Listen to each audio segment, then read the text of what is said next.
ইসলামের সূচনা লগ্ন থেকে মুসলমানদের দুশমন ছিল, কিয়ামত পর্যন্ত ইহুদি মুসলমানদের দুশমন থাকবে।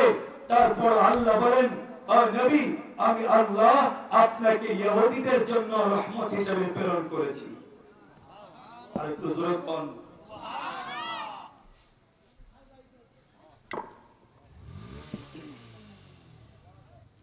কানা গুলামান ইহুদিয়ান يخدم النبي صلى الله عليه وسلم।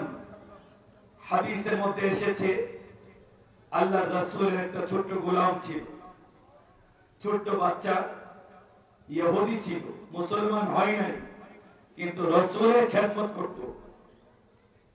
সমাজের মধ্যে এমন আছে না, নামাজ পড়ে না, রোজা রাখে না, দাড়ি রাখে না, বলে হুজুর আপনার জন্য জীবন দান আছে না নাই? হুজুর এলে চেয়ারটা ছায়া দেয়, হুজুরকে চা খাওয়ানোর জন্য আবদার করে, হুজুরের সাথে থাকে। এমন যুবক আছে না সমাজের মধ্যে? কানা গোলাম ইহুদিয়ান, আল্লাহর রাসূলের জন্য একটা ইহুদি গোলাম ছিল, ইখদিমুন নবী সাল্লাল্লাহু আলাইহি ওয়াসাল্লাম, রাসূলের খেদমত করত। ফামারিজা, হঠাৎ করে এই গোলাম অসুস্থ হয়ে পড়লেন। فجاء النبي صلى الله عليه وسلم يعوده।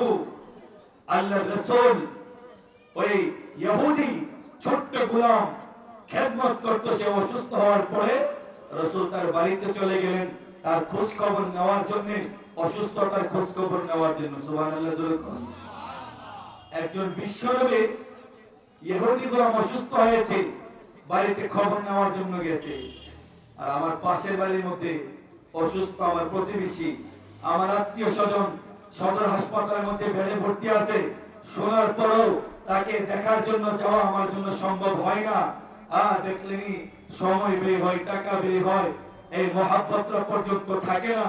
হাদিসের মধ্যে আসছে, কোন ব্যক্তি যদি অসুস্থ ব্যক্তিকে সকালবেলা দেখতে যায়, আল্লাহ তাআলা সন্ধ্যা পর্যন্ত ৭০,০০০ ফেরেশতা নিয়োজিত করে দেন। যে ব্যক্তি অসুস্থ ব্যক্তির খোঁজ খবর নেওয়ার জন্য গিয়েছে, তার জন্য ৭০,০০০ ফেরেশতা সন্ধ্যা পর্যন্ত মাগফিরাতের দোয়া করতে থাকে। আবার যদি সন্ধ্যার সময় যায়, সকাল পর্যন্ত ৭০,০০০ ফেরেশতা ওই অসুস্থ ব্যক্তির জন্য মাগফিরাতের দোয়া করতে থাকে। যে ব্যক্তি গিয়েছে তার জন্য মাগফিরাতের দোয়া করতে থাকে। আল্লাহ রাসূল যখন গেলেন, ইহুদি গোলাম অসুস্থ, ইহুদি গোলামের বাবা অবাক হয়ে গেলেন। আরে বিশ্বনবী রাহমাতুল লিল আলামিন, আমি একজন নন মুসলিম, আমার বাড়িতে আসবে দূরের কথা, আজকে দেখি আমার সন্তানের খোঁজ খবর নেওয়ার জন্য তিনি সংবাদ না প্রেরণ করে, দূত প্রেরণ না করে নিজেই চলে আসলেন। অবাক হয়ে গেলেন। আল্লাহ রাসূল বলতেছেন, ইয়া গোলাম, তুমি অসুস্থ, তোমাকে দেখার জন্য চলে আসলাম, কিন্তু শেষ মুহূর্তে তোমার কাছে একটা প্রস্তাব দিচ্ছি। এই মুহূর্তে তুমি পৃথিবী থেকে বিদায় হয়ে গেলে আমার রাসূলের অনেক কষ্ট হবে, কারণ অনেকদিন পর্যন্ত আমার খেদমত করেছো, তুমি পৃথিবী থেকে ঈমানহারা হয়ে যাবে। এই মুহূর্তে কালিমার মালা তুমি পড়ে নাও। সুবহানাল্লাহ। ওই বাচ্চা রাসূলের প্রস্তাব শুনে একবার রাসূলের চেহারার দিকে তাকায়, আবার তার বাবার চেহারার দিকে তাকায়। যদি কালিমা পড়ে বাবা যদি অসন্তুষ্ট হয়ে যায়, আর না পড়লে আমার রাসূল অসন্তুষ্ট হয়ে যায়, এজন্য একবার বাবার চেহারার দিকে তাকায়, আবার রাসূলের চেহারার দিকে তাকায়। তখন বাবা বললেন, যেই নবীর ইসলাম এত সুন্দর, যেই নবীর আদর্শ এত সুন্দর, একজন বাচ্চার খোঁজ খবর নেওয়ার জন্য, ইহুদি বাচ্চা খোঁজ খবর নেওয়ার জন্য ইহুদির বাড়িতে আগমন করেছে।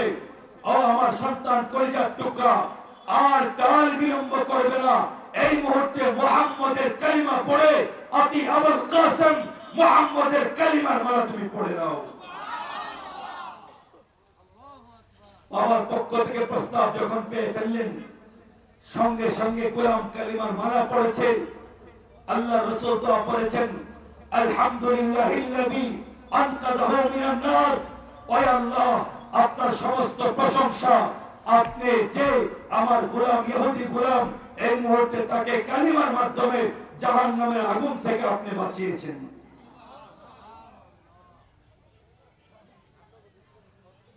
আমার নবী মুমিনের জন্য যেমন নবী, কাফেরদের জন্য তেমন নবী, ইহুদিদের জন্য রহমতের নবী। যেরকম ঠিক কিনা?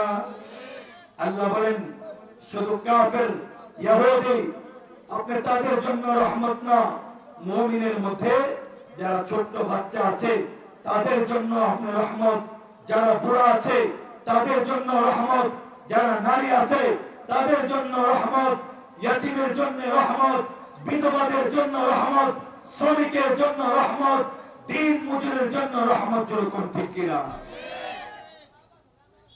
যা শাইখুন ইউরিদুন নবী সাল্লাল্লাহু আলাইহি ওয়াসাল্লাম, হাদিসের মধ্যে আসছে আল্লাহর রাসূল যে বাচ্চাদের জন্য রহমত, হাদিসের মধ্যে আসছে আল্লাহর রাসূল সাহাবায়ে কেরামদেরকে নিয়ে আলোচনা করতেছিলেন। এমন সময় একজন বুড়া লোক আসছে। বুড়া লোক কেন আসছে?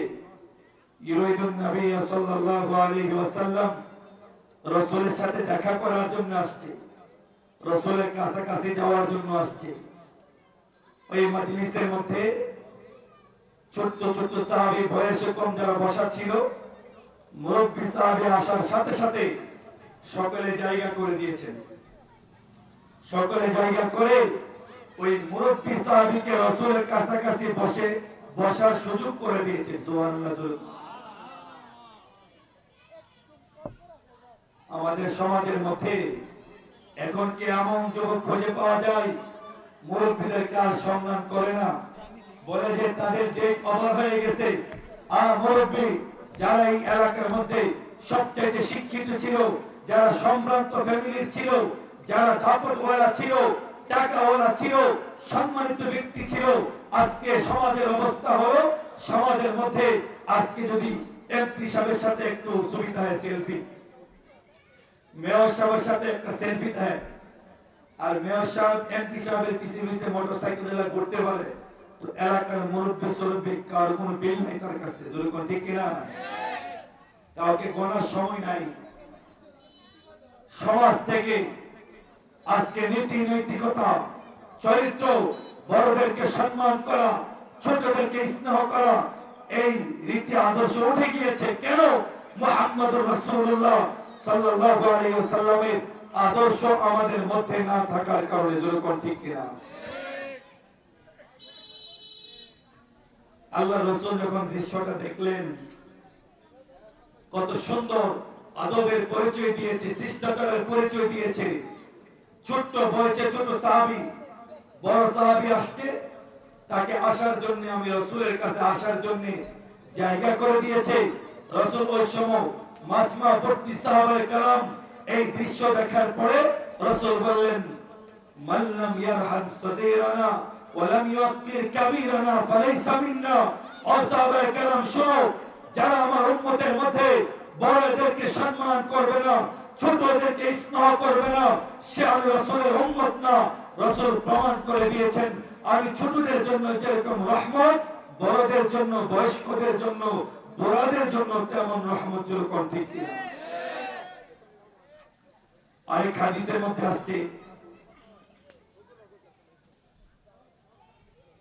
যদি কোন বৃদ্ধ মানুষ শাবা শাইবাতান ফিল ইসলাম কানা লাহু নূরান ইয়াউমাল কিয়ামা, রাসূল বলেছেন, কোন ব্যক্তি যদি তার এই বৃদ্ধ বয়সটাকে ইসলামের উপর অটল অবিচল থেকে কাটাইতে পারে, মৃত্যু পর্যন্ত এই বৃদ্ধ বয়সটাকে কাজে লাগাইতে পারে, তাহলে রাসূল বলেন, কানা লাহু নূরান ইয়াউমাল কিয়ামা, কিয়ামতের কঠিন ময়দানে আল্লাহ তাআলা তার জন্য এমন একটি নূরের ব্যবস্থা করে দিবেন, এই নূর তাকে জান্নাত পর্যন্ত পৌঁছে দেবে।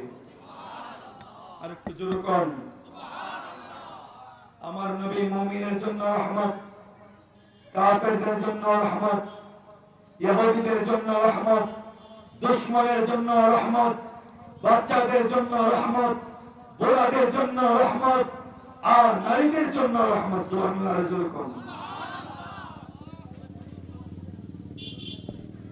হাদিসের মধ্যে আসছে ইসলামের আগে সমাজের মধ্যে নারীদের কোনো মূল্যায়ন ছিল না, তাদের বেঁচে থাকার কোনো অধিকার ছিল না। কন্যা সন্তান জন্ম নিলে জীবন্ত মাটির মধ্যে পুঁতে ফেলা হতো। ইসলাম এসে, ইসলামের নবী এসে আর এমন নারীদেরকে সম্মান দিয়েছে, অধিকার দিয়েছে।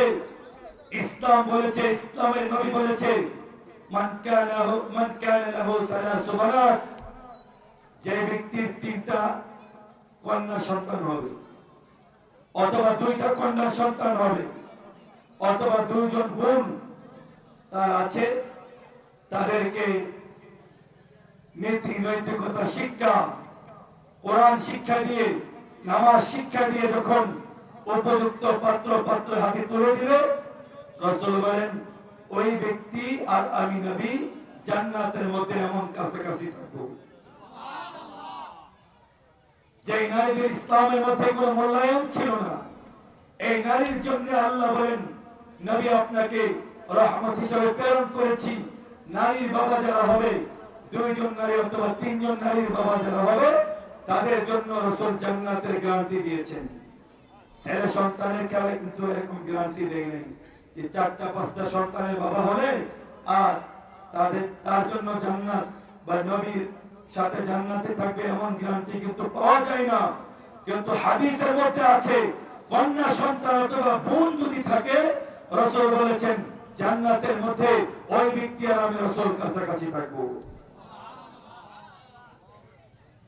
আমার রাসূল শুধু বলেন নারীর জন্য না, নারীদের মধ্যে যারা বিধবা হবে, বিধবাদের জন্য আল্লাহ তাআলা রাসূলকে রহমত হিসেবে প্রেরণ করেছেন। হাদিসের মধ্যে আসছে কোন ইয়তীমকে, কোন বিধবাকে যদি আপনি হাত বুলিয়ে দেন, বিধবার তার দায়ভার আপনি গ্রহণ করেন, দায়িত্ব গ্রহণ করেন, রাসূল বলেন যে ব্যক্তি সারাদিন রোজা রাখে, সারা রাত নফল নামাজ পড়ে, তার আমলনামার মধ্যে যে পরিমাণ সওয়াব জমা হবে, একজন বিধবা নারীর পাশে যে মুসলমান দাঁড়াবে, রহমতের নবী বলে গিয়েছেন সারাদিন রোজা রাখলে, সারা রাত নফল নামাজ পড়লে আল্লাহ সেই পরিমাণ ওই ব্যক্তির আমলনামার মধ্যে সওয়াব দান করে দিবেন। আমার নবী নারীর জন্য রহমত, বিধবাদের জন্য রহমত, ইয়াতীমের জন্য রহমত, দিন মজুর, রিকশা চালাই, ভ্যান চালাই, দিন মজুর, কৃষি কাজ করে, রাসূল বলেছেন যে ব্যক্তি দিন মজুর কাজ করেছে তার পারিশ্রমিকটা তার শরীরের ঘাম শুকানোর আগে আগে ওই ব্যক্তির দিন মজুরের পারিশ্রমিক তুমি পরিশোধ করে দাও। যেরকম ঠিক কিনা? কাসবুল হালাল ফারিদাতুন বাদাল ফারিদা, যারা হালাল ভাবে জীবিকা উপার্জন করে তাদের ক্ষেত্রে রাসূল বলেছেন যে তারা যখন ইসলামের মধ্যে, ইসলামের নবী বলেছে তাদেরকে সম্মান করবে। যারা হালাল পথে থাকে, হালাল উপার্জন করে, তোমার জন্য যারা শ্রম দিয়েছে, তার শরীর থেকে ঘাম শুকাবার আগে আগে তার পারিশ্রমিক তুমি বের করে দিবে। এটাই আল্লাহ তাআলা বলেছেন আমার রাসূলকে দিন মজুরের জন্য, শ্রমিকের জন্য আমি রহমত হিসেবে প্রেরণ করেছি। যেরকম ঠিক কিনা?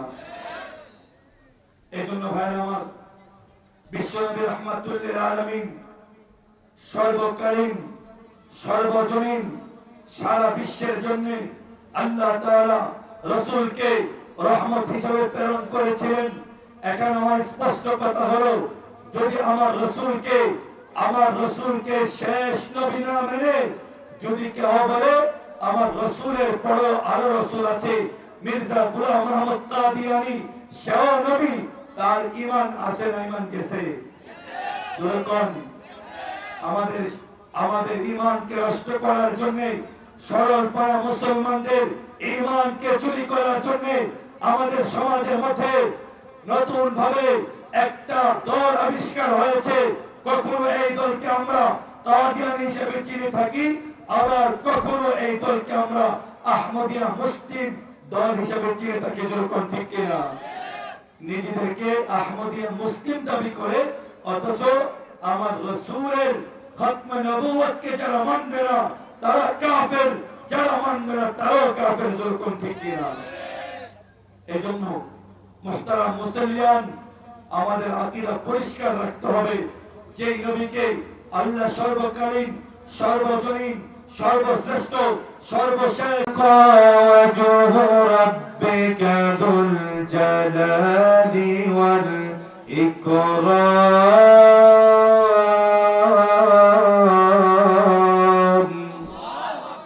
আল্লাহ বলে পৃথিবী একজন ভেঙ্গে চুরমার হয়ে যাবে, আসমান ভেঙ্গে যাবে, জমিন ভেঙ্গে যাবে। ইদাস সামাউ ফাতারাত, ইদাস সামাউ ফাতারাত, ইদাস শামসু কুবিরাত। আল্লাহ বলেন জমিন ভেঙ্গে চুরচির হয়ে যাবে, আসমানের ডেকোরেশন সব ভেঙ্গে যাবে। যেদিন আমি আল্লাহর নাম লেনেওয়ালা থাকবে না, আল্লাহ বলবেন এই পৃথিবী আর টিকে রাখার দরকার নাই। এই পৃথিবী ততদিন পর্যন্ত ঠিক থাকবে যতদিন পর্যন্ত একজন ঈমানওয়ালা পৃথিবীর মধ্যে থাকবে। যেরকম ঠিক কিনা? ঈমানওয়ালার দাম শুধু দুনিয়াতে না, আখিরাতেও আছে। মুমিন বান্দা সে ঈমানের মালা পড়েছে, কিন্তু মানুষ হিসাবে শয়তানের ধোঁকায় পড়ে, যৌবনের কারণেই আর নফসে আম্মার এরকম প্রবঞ্চনায় সে অনেক গুনাহ করেছে। আল্লাহ মুমিন গুনাহগারদেরকে জাহান্নামের শাস্তি দিবেন, কিন্তু একদিন আল্লাহ ঘোষণা করবেন, ও ফেরেশতারা, আমার মুমিন বান্দা যারা গুনাহের কারণে জাহান্নামের আসামি হয়েছে, তাদের গুনাহ পরিমাণ জাহান্নামের শাস্তি যাদের শেষ হয়েছে, তাদের ব্যাপারে আল্লাহ একটা রহমতের ফরমান হবে কিয়ামতের কঠিন ময়দানে। আল্লাহ বলেন, উখরিজু মান কানা ফি কলবিহি মিসকালা হাববাতিন মিন খারদালিন মিন ঈমান। কিয়ামতের কঠিন ময়দানে আল্লাহ ফেরেশতাদেরকে বলবেন, ও ফেরেশতারা, যাও জাহান্নামে গিয়ে দেখো আমার মুমিন বান্দা যারা গুনাহের কারণে জাহান্নামের শাস্তি সম্মুখীন হয়েছে, আজকে তারা জাহান্নামের দ্বার প্রান্তে গিয়ে শাস্তি ভোগ করতেছে। তাদের শাস্তি যদি গুনাহ পরিমাণ হয়ে থাকে, উখরিজু মান কানা ফি কলবিহি, তার কলবের মধ্যে যদি একটা দানা পরিমাণ ঈমান থাকে, আল্লাহ বলবেন উখরিজু, তাকে জাহান্নাম থেকে বের করে পূত পবিত্র করে তাকে জান্নাতের ফয়সালা করে দাও। আল্লাহ যখন মুমিনকে শুধু কালিমার মালা পড়েছে, এই জন্য জাহান্নাম থেকে একদিন না একদিন জান্নাত দান করবে। যেরকম ঠিক কিনা? এটা আহলে সুন্নাত ওয়াল জামাতের আকীদা যে মুমিন যত গুনাহ করুক না কেন, তার গুনাহ পরিমাণ শাস্তি ভোগ করার পরে একদিন না একদিন সে জান্নাতে যাবে। যেরকম ঠিক কিনা? কাফেররা তখন আফসোস করব, আফসোস করে বলবো, আজকে যদি শুধু কালিমাটা পড়তাম তাহলে আমরাও তো একদিন না একদিন জান্নাতে যাইতাম। তারা এই চিন্তা করতে করতে আঙ্গুল খেয়ে ফেলবে, হাত খেয়ে ফেলবে। আল্লাহ বলবেন, না, ঈমানওয়ালাদের জন্য আমি আল্লাহ একটা বোনাস রাখছি। তাদের গুনাহ পরিমাণ শাস্তি গ্রহণ করার পরে আল্লাহ বলবেন, তোমরা জান্নাতের মধ্যে প্রবেশ করো, আর জাহান্নামীদেরকে বলবেন, তোমরা অনন্ত অসীমকাল চিরস্থায়ী জাহান্নামের মধ্যে আমি আল্লাহ তোমাদের ঠিকানা দিয়ে দিলাম। নাউজুবিল্লাহ। ঈমানের দাম আছে না নাই? আর আওয়াজ করে বলি, কিয়ামতের কঠিন ময়দানে আল্লাহ বলবেন, ও ফেরেশতারা, যাও জাহান্নামে গিয়ে তন্ন তন্ন করে খুঁজে আমি কালিমাওয়ালা মুমিনদেরকে বের করে নাও। উখরিজু মান কানা ফি কলবিহি মিসকালা যাররাতিন মিন ঈমান। যাও যাও, শুধু যারা পরিমাণ ঈমান যদি থাকে, কালিমার মালা পড়েছে, ওই মুমিন জাহান্নামীদেরকে জাহান্নাম থেকে বের করে তাকে জান্নাতের ফয়সালা করে দাও।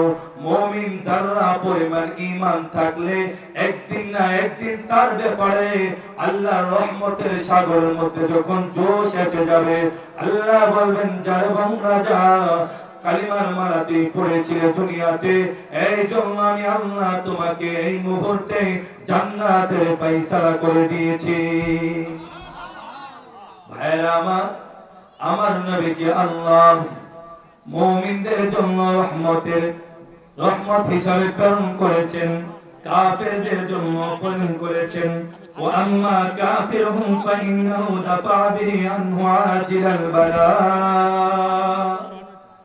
মুমিনদের জন্য রহমত হলো নবীর কারণে ঈমানের মালা পড়েছে, এই মালা পড়ার কারণে একদিন না একদিন আমরা জান্নাতে যাব। যেরকম ঠিক কিনা? এটা কি আমাদের জন্য আল্লাহ রহমত কি রহমত না? নবীর মাধ্যমে আল্লাহ আমাদের উপর রহমত করেছেন। কাফেরদের জন্য আল্লাহ রাসূলকে রহমত হিসেবে প্রেরণ করেছেন। ওয়া আম্মা কাফিরুহুম, কাফেরদের জন্য রহমত হলো পূর্বে যত নবী গিয়েছে, উম্মত গিয়েছে, এমন অনেক উম্মত আছে গুনাহ করার সাথে সাথে আল্লাহ আসমান থেকে আযাব গজব দিয়ে তাদেরকে শেষ করে দিয়েছে। যেরকম ঠিক কিনা? আগের নবীর উম্মতরা তারা গুনাহ করেছে, আল্লাহ কখনো পাথরের বৃষ্টি দিয়ে তাদেরকে শেষ করে দিয়েছেন, কখনো জমিনকে উপর করে দিয়ে শেষ করে দিয়েছেন, কখনো চেহারা বিকৃতি করার মাধ্যমে আল্লাহ তাআলা তাদেরকে শাস্তি দিয়েছেন। আল্লাহ বলেন, ও নবী আমি আল্লাহ তো আপনাকে রহমত হিসাবে প্রেরণ করেছি। কাফেরদের জন্য রহমত হলো ফাইন্নাহু দাফা বিহি আজিলাল বালা। আল্লাহ বলেন, আমি কাফেরদের জন্য রহমত এইভাবে করেছি, আপনার জমানার যারা কাফের থাকবে তারা যখন কোন আমি আল্লাহর নাফরমানি করবে, গুনাহ করবে, আমি আল্লাহ সঙ্গে সঙ্গে তাদেরকে আযাব গজব দিয়ে শেষ করব না। সুবহানাল্লাহ। রাসূলের আল্লাহর সাথে একটা ওয়াদা হয়েছে। কি ওয়াদা?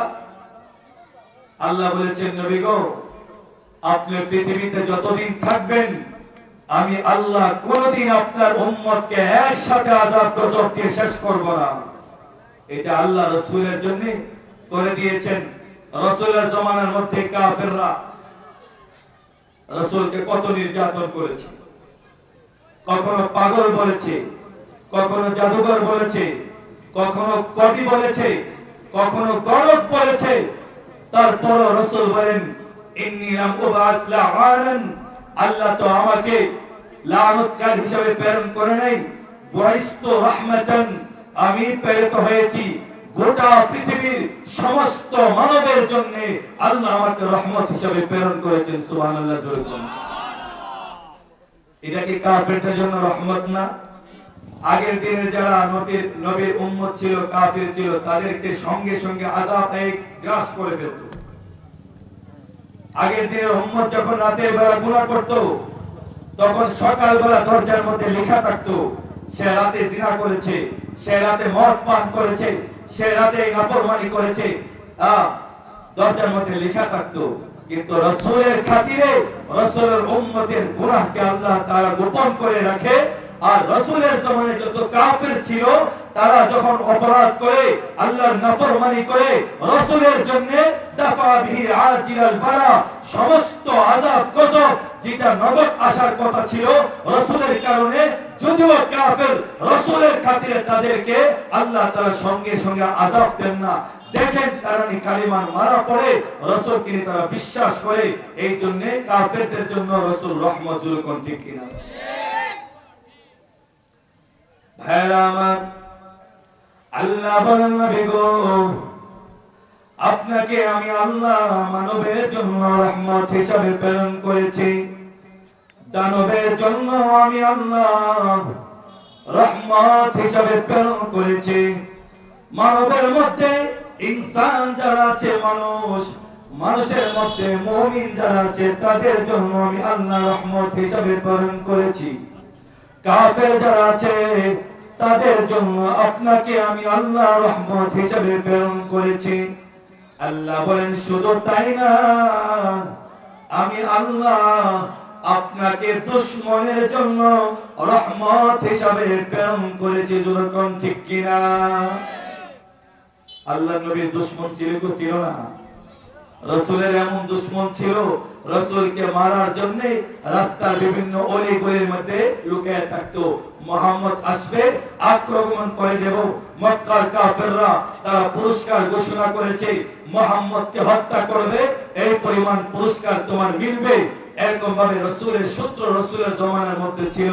আল্লাহ বলেন রাসূল আপনাকে শত্রুর জন্য আমি আল্লাহ রহমত হিসেবে প্রেরণ করেছি। যখন ঠিক কিনা? হাদিসের মধ্যে আসছে বিশ্বনবী রাহমাতুল লিল আলামিন যখন তায়েফের ময়দানে তায়েফবাসীকে দাওয়াত দিচ্ছিলেন, তায়েফের বেঈমান কাফের রাসূলকে যখন নির্যাতনের স্টেম রোলার চালিয়ে দিল, রাসূলকে রক্তাক্ত করে ফেললো, রাসূলকে ক্ষত বিক্ষত করে ফেললো, আল্লাহ তাআলা বাসা ফাজাআ মালাকুল জিবাল ওয়া ক্বালা আসসালামু আলাইকা ইয়া রাসূলুল্লাহ ইয়া মুহাম্মদ। দুই পাহাড় থেকে আল্লাহর নূরের ফেরেশতা এসে বলতেছে, ইয়া রাসূলুল্লাহ, মক্কার তায়েফের কাফেররা আপনার উপর নির্যাতন করেছেন, মাশিতা ইয়া মুহাম্মদ, আপনি কি চান? আপনি যদি চান আমরা দুই পাহাড় একসাথে এমন চাপ দিব তায়েফবাসীকে পৃথিবীর মানচিত্র থেকে তায়েফের নামটা আমরা মুছে দিব। আল্লাহ রাসূল বলেন না না, ইন্নী লাম উবাসু লাআনান। ও ফেরেশতারা শুনো, ও মালাকুল জিবাল শুনো, আল্লাহ তো আমাকে বদদুয়াকারী হিসেবে প্রেরণ করেন নাই। আমি আশাবাদী তোমরা তাদেরকে পাহাড়ের চিপা দিয়ে শেষ করবে না, নিষ্পেষিত করবে না। হতে পারে এই জেনারেশনের মধ্যে এমন কালিমাওয়ালা আসতে পারে যারা এক আল্লাহকে বিশ্বাস করবে, কখনো আল্লাহর সাথে শিরিক করবে না। আমি রাসূলকেও তারা পদচুম্বন করবে, রাসূলের নবুয়ত আর রিসালাতকে বিশ্বাস করবে। সুতরাং তোমরা এই মুহূর্তে আমার শত্রু তাদের উপর আক্রমণ করবে না। সুবহানাল্লাহ। শত্রু হইলে আমরা কি কইলাম বলে যে আমার আক্রমণ করতেছে, আমার উপর নির্যাতন চালাচ্ছে, এমন একটা শক্তি ধর আসলে আমি বললাম তাড়াতাড়ি শেষ করে দিই, ঠিক কিনা? রাসূল কি বলছে? না না, ও পাহাড় তোমরা চাপা দিবা না। এই জেনারেশন আমি মুহাম্মদকে চিনে না, আমি নবীর শান এবং মান তারা বুঝে না। এমন নেক্সট জেনারেশন আসবে যারা আমি রাসূলের জন্য জীবন দেওয়ার জন্য প্রস্তুত হয়ে যাবে। যখন ঠিক কিনা? মক্কার মধ্যে যেই দিন পৃথিবীতে বিশ্বনবী রাহমাতুল লিল আলামিন আগমন করেছিলেন, ওই জমানার মধ্যে মানুষ ছিল, কিন্তু মানুষের মধ্যে মনুষ্যত্ব বোধ ছিল না। মানব ছিল কিন্তু মানবতা ছিল না। পরিবার ছিল কিন্তু পারিবারিক বন্ধন ছিল না। সমাজ ছিল, সমাজের বোধ বুদ্ধি ছিল না। ওই সমাজটা পৃথিবীর ইতিহাসের মধ্যে ওই সময়ের মধ্যে ছড়িয়ে পড়েছিল হত্যা, অরাজকতা, বিশৃঙ্খলা, বেহায়াপনা, মদ পান, জুয়া খেলা, গোত্র সংঘাত, জীবন্ত কন্যা সন্তানকে পুঁতি ফেলা, এমনকি চাঁদাবাজি, টেন্ডারবাজি, সমস্ত অপরাধ যেই সমাজের মধ্যে ছিল। মাত্র 23 বছর জিন্দেগিতে আল্লাহর রাসূল একটা বড় বড় অসভ্য জাতিকে সোনালী জাতি হিসাবে গড়ে তুলেছিলেন। মাত্র 23 বছরের মাধ্যমে এমন কোন অলৌকিক শক্তির মাধ্যমে এই পরিবর্তন এনেছিলেন। এটা একমাত্র আল্লাহর কোরআনের শিক্ষার মাধ্যমে, আল্লাহর কোরআনের তেলাওয়াতের মাধ্যমে একটা বড় বড় অসভ্য জাতিকে খায়রুল কুরুনি সোনালী যুগে পরিবর্তন করেছিলেন। যখন ঠিক কিনা? আজও যদি আমার সমাজের মধ্যে, আমার এলাকার মধ্যে, আমার রাষ্ট্রের মধ্যে কোরআনের শিক্ষা বাধ্যতামূলক করা হয়, প্রত্যেকটা সেক্টরের মধ্যে কোরআনের শাসন প্রতিষ্ঠা করা হয়, আশা করা হয় বাংলাদেশের মধ্যে দুর্নীতি, চাঁদাবাজি, ইফতিজিং, সন্ত্রাসী, লুটতরাজ সব বন্ধ হয়ে যাবে। যখন হলে দুনিয়ার কোন তন্ত্র মন্ত্র এই সব সমাজকে ঠিক করতে পারবে না, যতক্ষণ পর্যন্ত মুহাম্মদুর রাসূলুল্লাহ সাল্লাল্লাহু আলাইহি ওয়াসাল্লামের আদর্শ এবং কোরআনের শিক্ষা প্রতিষ্ঠা না করা হয়, ততক্ষণ পর্যন্ত এই সমাজ ঠিক হবে না। যতক্ষণ ঠিক না। মুহতারাম হাজিরিন, বলতেছিলাম আল্লাহ তাআলা আমার রাসূলকে মুমিনের জন্য যেরকম রহমত হিসাবে প্রেরণ করেছিলেন, কাফেরদের জন্য রহমত হিসাবে প্রেরণ করেছিলেন, এমন কি যারা শত্রু ছিল তাদের জন্য রহমত হিসাবে প্রেরণ করেছিলেন। যেরকম ঠিক কিনা? শুধু মুমিন আর কাফের না, ইহুদি যারা আছে, ইহুদি পৃথিবীর ইতিহাসের মধ্যে আল্লাহ বলেন